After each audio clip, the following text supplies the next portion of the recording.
ইটের দেয়াল এবং টিনের চাল দেওয়া ছোট্ট বাড়ি তন্নিদের। তন্নির বাবা তারেক আহমেদ একজন অ্যাডভোকেট, খুব নামডাক নেয় তার। সাধারণ এক ছেলে এবং এক মেয়ে তার। ছেলেটা ছোট হবে, 7 বছর বয়স, আর মেয়েটা ক্লাস 9-এ পড়ছে। তারেক আহমেদের প্রথম স্ত্রী মায়া মারা গিয়েছে তন্নিকে জন্ম দিতে গিয়ে। অতঃপর তন্নির নানা বাড়ির সকলে মায়ার ছোট ইতির সাথে তারেকের বিয়ে দিয়েছে। খুব সাধারণ কিন্তু খুবই সুখী পরিবার তাদের।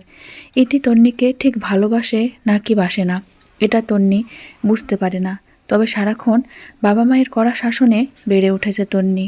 বাড়ির সামনে বাঁশের তৈরি ছোট গেট রয়েছে। গেটের ওপর দিয়ে নাম না জানা ফুলের গাছ লতাপাতার মতো পেঁচিয়ে আছে। তন্নি গেটের ভিতরে প্রবেশ করে দাঁড়িয়ে যায়। মন বলছে একবার পেছন ফিরে তাকাতে, লোকটাকে দেখতে। তন্নি বেশ জানে লোকটা এখনও তাকিয়ে আছে তার দিকে। শুকনো ঢোক গিলে তন্নি সামান্য ঘাড় বাঁকিয়ে তাকায় লোকটার পানে। বাঁকা হাসে অর্ণব, ধমকে বলে ওঠে, যাও ভেতরে। তন্নি হুড়মুড়িয়ে দৌড় দেয়। এক দৌড়ে বাড়ির ভেতরে। ইতি বেগম উঠোনে বারান্দায় বসে পড়াচ্ছিল তামিমকে। মূলত এখানে বসার কারণ হচ্ছে তন্নি এত রাত হয়ে যাচ্ছে, মেয়েটা ফিরছে না, চিন্তা হচ্ছিল বিধায় বসেছিল বারান্দায়। তন্নিকে দেখে তিনি মুখখানা গম্ভীর করে ফেলে। তন্নি মাথা নিচু করে, মনে মনে বকা খাওয়ার জন্য প্রস্তুতি নেয়। কিন্তু তন্নিকে অবাক করে দিয়ে ইতি বলে ওঠে, হাত মুখ ধুয়ে পড়তে বসো। বাবা না আসা অবধি একজনও বই রেখে উঠবে না। কড়া গলা ইতির। তন্নি মাথা নেড়ে নিজের রুমে চলে যায়। বসে পড়ে বই নিয়ে। পড়তে থাকে ইংরেজি বই। শক্তপোক্ত লম্বা চওড়া বিশাল দেহী সুদর্শন পুরুষ অর্ণব চৌধুরী। ঝাঁকড়া চুল এবং চাপদাড়ি তার সৌন্দর্য দ্বিগুণ বাড়িয়ে দিয়েছে। মাস্টার্স শেষ করেছে কিছুদিন হলো। আপাতত গোপালগঞ্জ মামার সাথে বিজনেস শুরু করেছে। অর্ণবের মামা খালা ফুপু কারোরই ছেলে নেই।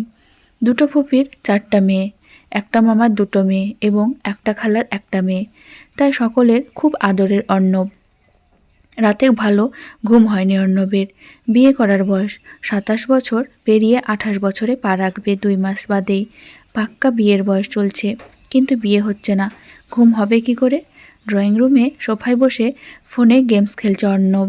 তাকে খাইয়ে দিচ্ছে অথই। আনোয়ার চৌধুরী অফিসের জন্য তৈরি হয়ে এসেছেন ব্রেকফাস্ট করতে। অফিসে বেরোতে হবে তার। বিশাল নামি দামি কোম্পানির মালিক তিনি। একা হাতে সামলাতে হয় সব কিছু। ছেলেকে ব্যবসায় দায়িত্ব দিতে সাহস করে না তিনি, কারণ বড় বদমাইশ ছেলে তার। রাজনীতির প্রতি বেশ ঝোঁক। এলাকার ছেলেদের সাথে মিলে দাদাগিরি করে বেড়ায়।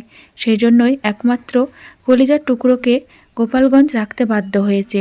ছেলের দিকে এক পলক তাকিয়ে খাবার টেবিলে বসে আনোয়ার। অথই অর্ণবের মুখে শেষ লকমা খাবার পুড়ে দিয়ে চলে যায় বাবাকে খাবার বেড়ে দিতে। পাপা, আমি বিয়ে করব। সবেই এক লোকমা খাবার মুখে তুলতে যাচ্ছিলেন আনোয়ার চৌধুরী। ছেলের কথায় খাবার রেখে তাকায় তার দিকে। খানিকটা বিরক্ত হয় আনোয়ার। কোনো ছেলে কখনো তার বাবাকে এভাবে বিয়ের কথা বলতে পারে? তোমার লজ্জা করে না বাবা? অর্ণব হাত থেকে ফোনটা নামিয়ে সোজা হয়ে বসে। লজ্জা কেন করবে? বিয়ে হচ্ছে একটা শুভ কাজ। তুমি বিয়ে করে 3 বাচ্চার বাবা হয়ে গিয়েছো, তাতে লজ্জা পাও না। আর আমি বিয়ে না করেই লজ্জা পাবো? থমথমে খেয়ে যায় আনোয়ার। লজ্জাও পায়। অথই মুখ টিপে হাসে। আনোয়ার আর চোখে মেয়ের দিকে এক পলক তাকিয়ে শুকনো ঢোক গিলে বলে, তোমার সাথে মেয়ে দিবে কে? অর্ণব ঠোঁটে আঙুল দিয়ে কিছু একটা চিন্তা করে। অ্যাডভোকেট তারেক আহমেদ কখনোই তার মেয়েকে অর্ণবের হাতে দেবে না, এটা শিওর অর্ণব। কেউ স্বেচ্ছায় দিবে না মেয়ে। কিডন্যাপ করে বিয়ে করব।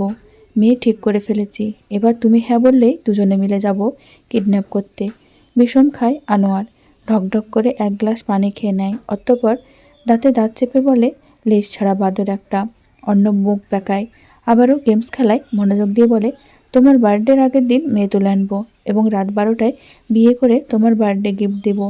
অর্ণবের কথায় পাত্তা দেয় না আনোয়ার। নিজের খাওয়াতে মনোযোগ দেয়। অথই চুপি চুপি অর্ণবের পাশে এসে বসে। দা ভাই, তন্নিকে সত্যি তুলে আনবি? অর্ণব মাথা দিয়ে অথয়ের মাথায় গুঁতো দিয়ে বলে, না, তন্নির নানিকে তুলে আনবো। অথই গাল ফুলায়। অর্ণবের চুল টেনে দিয়ে চলে যায় রান্নাঘরে। বাজারে পাশে পুকুর পাড়ে মারামারি লেগেছে। চেয়ারম্যানের ছেলেকে বেদম মারছে অর্ণব। কেউ থামাতে পারছে না তাকে। তামিম এতক্ষণ মারামারি দেখছিল। অতঃপর তার মনে হলো একা কেন দেখবে, সকলকে ডেকে আনা প্রয়োজন। এমনিতে অর্ণব তার বস, আইডল মানে তাকে। অর্ণব কেমন করে ফাইট করে বন্ধুদের দেখানো দরকার, তাই সে দৌড়ে চলে যায় বন্ধুদের ডাকতে। সকল বন্ধুদের খবর দেওয়া শেষ হয়ে বাড়িতে যায়। তার আপিকেও খবর দেওয়া উচিত, কেননা তন্নি সারাক্ষণ অর্ণবকে পচায় তামিমের সামনে। তন্নি মায়ের সাথে মিলে রান্না করছিল। তামিম হাঁপাতে হাঁপাতে বলে, আপি, বস চেয়ারম্যানের চ্যাংড়া পোলারে বেদম পিটানি দিচ্ছে। তন্নি চমকায়, ভীতু হয় আসে চোখ মুখ। ইতি বেগম চোখ পাকিয়ে তাকায় ছেলের দিকে। তাতেও তামিমের থামাথামির নাম নেই। আপনি তুমি চিনতে পারছো না? ওই চ্যাংড়াটা যে ফোন নাম্বার কাগজে লিখে আমাকে দিয়েছিল তোমাকে দিতে। ইতি বেগম তেতে ওঠে, মারুক, ওই ছেলের মায়ের খাওয়া উচিত। তামিম তন্নির হাত ধরে, আম্মু ঠিক বলেছ, ওর মায়ের খাওয়া উচিত। আর আমাদের দেখা, আপনি চলো দেখবে, আর হাততালি দিবে। বলতে বলতে কয়েক টুকরো ভাজা আলু হাতে তুলে নেয়। খাবার ছাড়া সিনেমা জমে নাকি, বলে তন্নিকে টেনে নিয়ে যায়। তন্নির বুক কাঁপছে, হাত পাও মৃদু কাঁপছে, নিঃশ্বাস এলোমেলো হয়ে আসছে, কান দিয়ে গরম ধোঁয়া বের হচ্ছে, চোখের কোণেও টলমল করছে এক বিন্দু পানি। তামিম তাকে টানতে টানতে নিয়ে এসেছে মারামারির জায়গায়। ইতিমধ্যে ভিড় জমে গেছে। চেয়ারম্যানের ছেলেপেলে চলে এসেছে, অর্ণবকেও আঘাত করছে। এতগুলো ছেলেপেলের সাথে অর্ণব পেরে উঠতে হিমশিম খাচ্ছে, তবুও থামছে না। অর্ণবের বন্ধুবান্ধবও ভিড় জমিয়েছে এখন। তারা অর্ণবের হয়ে লড়ছে। অতঃপর পুলিশ নিয়ে হাজির হয় আনোয়ার চৌধুরী। পুলিশ আহতদের হাতকড়া পরায়। আনোয়ার অর্ণবকে জড়িয়ে ধরেন। ভয়ে তিনি সিটিয়ে গিয়েছেন। অর্ণব বাবাকে আগলে নেয়। ঠোঁটের কোণা বেয়ে রক্ত ঝরছে তার, কপালেও কেটেছে খানিকটা। তন্নি ঠোঁট কামড়ে কান্না আটকানোর চেষ্টা চালায়। রক্ত দেখলেই সে ভয় পায়। সেখানে এভাবে মারামারি দেখে তার কলিজা লাফাচ্ছে। অর্ণবের নজর পড়েছে তন্নির মুখ পানে। চোখে পানি দেখে ভ্রু কুঁচকে ফেলে অর্ণব। মেয়েটা ঠিক কেন কাঁদছে? চেয়ারম্যানের ছেলেকে মেরেছে বলে এত দরদ ওই ছেলের প্রতি? এমনিতে অর্ণবের রাগ নেই চেয়ারম্যানের ছেলের প্রতি, কিন্তু গতকাল পাড়ার একটা ছেলে অর্ণবকে খবর দিয়েছে চেয়ারম্যানের ছেলে তন্নিকে পছন্দ করে এবং নাম্বার লিখে তামিমকে দিয়ে পাঠিয়েছিল। তখন থেকে মাথা গরম অর্ণবের। ইচ্ছে ছিল চেয়ারম্যানের ছেলের হাত দুটোকে কেটে দেওয়ার, কিন্তু এটা করতে পারল না বলে বেশ আফসোসও রয়েছে অর্ণবের। আনোয়ার ছেলেকে সুস্থ দেখে খানিকটা স্বাভাবিক হয়। জোরে জোরে কয়েকটা শ্বাস টেনে নেয়। অর্ণবের বন্ধু আকাশ, নাবিল, শুভ সকলেই দাঁড়িয়ে আছে অর্ণবের পাশে। অর্ণব জল শক্ত করে দু পায়ে এগিয়ে যায়। তামিমের আলু ভাজা খাওয়া শেষ, সে আপাতত আঙুল চাটছিল। অর্ণব বলে ওঠে, তামিম এখানে কি? বাসায় যাও। বলেছে ঠিক তামিমকে, কিন্তু কেঁপে ওঠে তন্নি। তাড়াহুড়ো করে চোখের পানি মুছে ফেলে। দুপা পিছিয়ে নিজেকে আড়াল করার প্রয়াস চালায়, কিন্তু সফল হয় না। আনোয়ার খেয়াল করে ওদের, আলতো হেসে বলে, তন্নি মামুনি, তামিমকে নিয়ে বাসায় যাও। তন্নি মাথা নাড়িয়ে তামিমের হাতখানা শক্ত করে ধরে হাঁটতে শুরু করে। আবছা আবছা কানে আসে, তামিম সন্ধ্যায় তোমাকে আমাদের বাড়িতে দেখতে চায়। তন্নি ঠিক বুঝতে পারে না তামিম কি করে সন্ধ্যায় ওনাদের বাসায় যাবে। তামিম হাত নাড়িয়ে বলে, ঠিক আছে বস, চলে যাব। তন্নির খুব করে ইচ্ছে করছিল পেছন ঘুরে তাকাতে, রক্তাক্ত ঠোঁটখানা দেখতে, কিন্তু সাহস তো হাঁটুর নিচে। 3 লাখ টাকা জরিমানা দিতে হয়েছে চেয়ারম্যানকে। টাকা না দিয়ে চেয়ারম্যান মামলা ঠুকে দেবে। ভীষণ রেগে আছে আনোয়ার। অফিসের কাপড় এখনও পাল্টায়নি। তিনি সোফায় বসে এক দৃষ্টিতে তাকিয়ে আছে অর্ণবের দিকে। অর্ণব মায়ের কোলে মাথা রেখে শুয়ে আছে। আর্থি পায়ে ওষুধ লাগিয়ে দিচ্ছে, আর অথই ঠোঁটে। 2 বোনের চোখেই পানি। আশা বেগম আঁচলে চোখ মুছছে আর ছেলের মাথায় হাত বুলিয়ে দিচ্ছে। আনোয়ার এবার প্রশ্ন করে, মারামারি কেন করেছো? অর্ণব ভনিতা ছাড়া জবাব দেয়, ওকে জানে মেরে ফেলিনি, এটাই ওর ভাগ্য। ওর চোখ তুলে নিতে পারলে শান্তি পেতাম। হক চকিয়ে যায় আনোয়ার। ছেলে তার বরাবরই উগ্র, তবে এটা তিনি জানে, কারণ ছাড়া তার ছেলে এতটা বেপরোয়া হয়ে ওঠে না। তবে কারণটা তিনি জানতে চায়। কথা বলে ঝামেলা মেটাতে যেত না। অর্ণব উঠে বসে, শার্টের বোতাম লাগাতে লাগাতে জবাব দেয়, মন্দ বলনি। চোখ দুটো তুলে নিয়ে কথা বলে ঝামেলা মেটানো better option. Next time apply করব। বলতে বলতে নিজ কক্ষের দিকে চলে যায় অর্ণব। আনোয়ার নিজের কপাল নিজে চাপকায়। এ ছেলে কবে জানি তার হার্ট অ্যাটাক করিয়ে ছাড়বে। অথই চলে যায় অর্ণবের পিছু পিছু। ঠিক জানে তার ভাইয়ের এখন তাকে প্রয়োজন। তন্নিকে কল করতে বলবে। লাউড স্পিকারে দিয়ে অথই কথা বলবে আর অর্ণব শুনবে। অথই অর্ণবের রুমে পা রাখতেই অর্ণব বলে ওঠে, সোনা আর্থিকে ডেকে আন। অথয়ের মুডটা খারাপ হয়ে যায়। বরাবরই সে হেল্প করে আসছে তার ভাইকে, এর জন্য কমিশনও পায় অথই। এত এত চকলেট, কসমেটিক্স, ফোনের কভার সব এনে দেয় অর্ণব। এবার থেকে আর্থিকে ভাগে রাখলে তো অথই অর্ধেক পাবে সব। অথই গুটি গুটি পায়ে বেরিয়ে যায়, আর্থিকে গিয়ে বলে অর্ণব ডাকছে এবং সে চলে যায় কফি বানাতে। আর্থি অর্ণবের রুমে যায়, শার্ট খুলে এসির পাওয়ার বাড়িয়ে সিগারেট টানছে অর্ণব। দা ভাই কী বলবে? আধ খাওয়া সিগারেট ফেলে দেয় অর্ণব। স্প্রাইটের বোতল হাতে তুলে 2 মোচড়ে মুখে খুলে ফেলে এবং ঢকঢক করে গিলে ফেলে পুরোটা।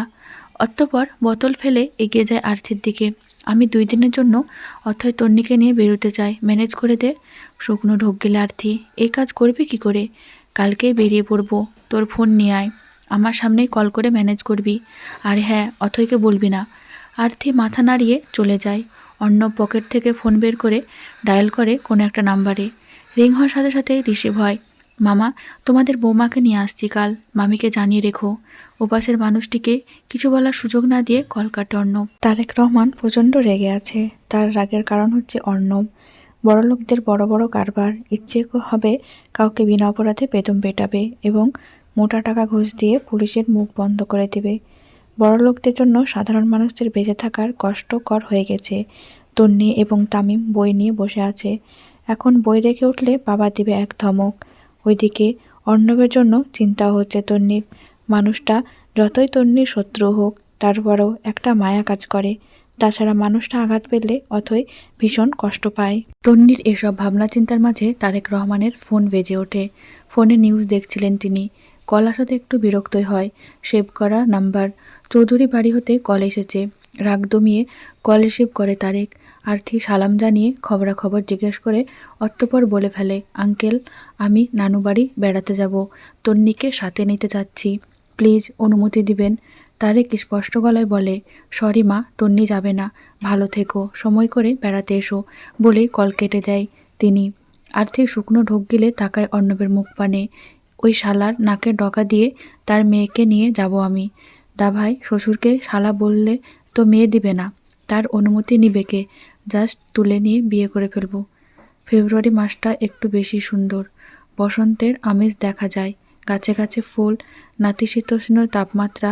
ভালোবাসার মাসও এটাকে বলা চলে। এই মাসটা তন্নির ভীষণ প্রিয়।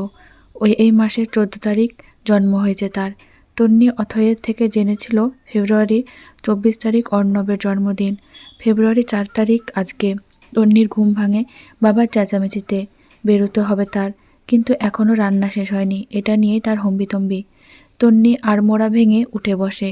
নরম তুলতুলে বেলাই জুতো জোড়া পায়ে চাপিয়ে জানালা খুলে দেয়।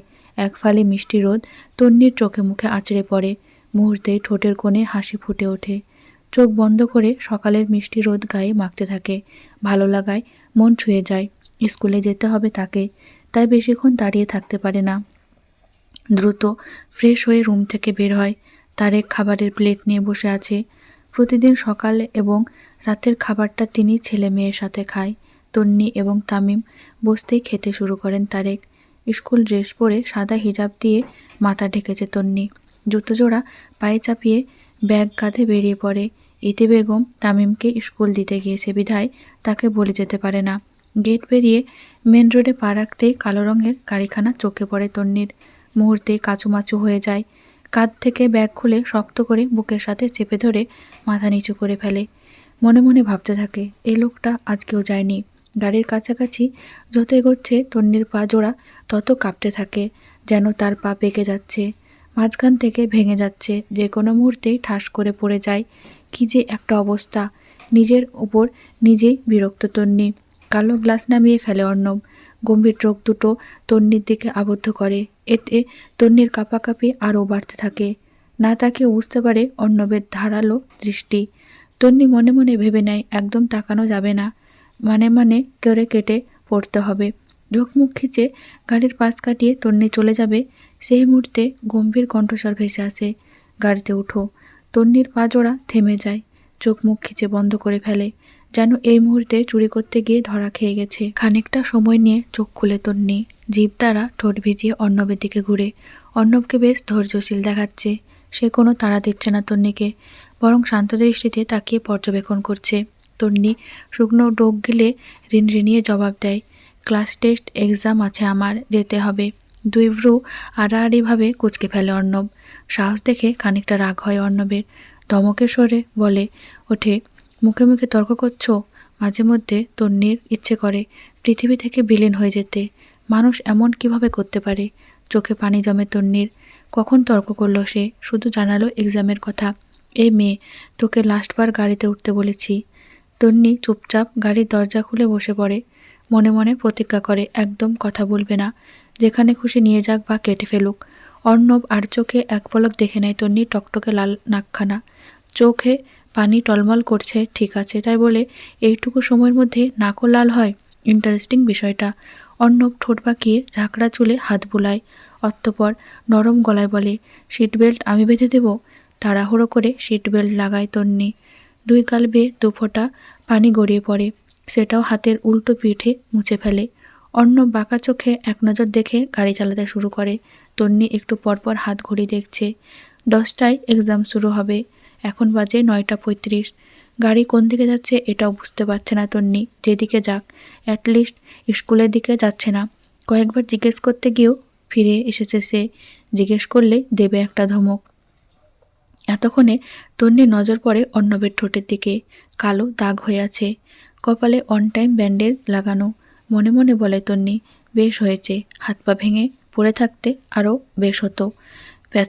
পচা বেটা, দুধ খাও? আচমকা এমন প্রশ্ন শুনে চমকায় তন্নি। বড় বড় চোখ করে তাকায় অর্ণবের মুখের পানে। গরুর দুধ খাও না? তো উকিল বাপ তোমায় দুধ খাওয়ায় না? তন্নি মাথা নাড়িয়ে জবাব দেয়, হ্যাঁ, আজকে থেকে আর খাবা না। তন্নি চোখ ছোট ছোট করে ফেলে, মুখ ফসকে বলে ফেলে, কেন খাবো না? আমি না করেছি তাই। এখন থেকে বড়দের খাবার খাবা, যাতে তাড়াতাড়ি বড় হতে পারো। তন্নি একটু চিন্তা করে, বড়দের খাবার কি? দুধ তো বড়দের খাবার, আমার বাবাও তো খায়। অর্ণব গম্ভীর দৃষ্টিতে তাকায় তন্নির দিকে। তন্নি শুকনো ঢোক গিলে মাথা নিচু করে। তোমার বাপ তো বলদ, বলদ চিনো? তন্নি নিয়ে অভিমানের সুরে বলে, আমার বাবাকে নিয়ে বাজে কথা বলবেন না বলে দিলাম। বাজে কথা বলিনি তো। বলদ তো পুরুষ গরু, বলদরা কিন্তু খুব কাজের। কি কাজের শুনবা? তন্নি জবাব দেয় না, মুখ গোমড়া করে বসে থাকে। অর্ণব ফের বলে, তোমার বাপ যদি বলে দুধ খেতে, তুমি বলবা আমি বড় হয়ে গিয়েছি, দুধ খাওয়ার বয়স নাই, মনে থাকবে? তন্নি মাথা নাড়ায়।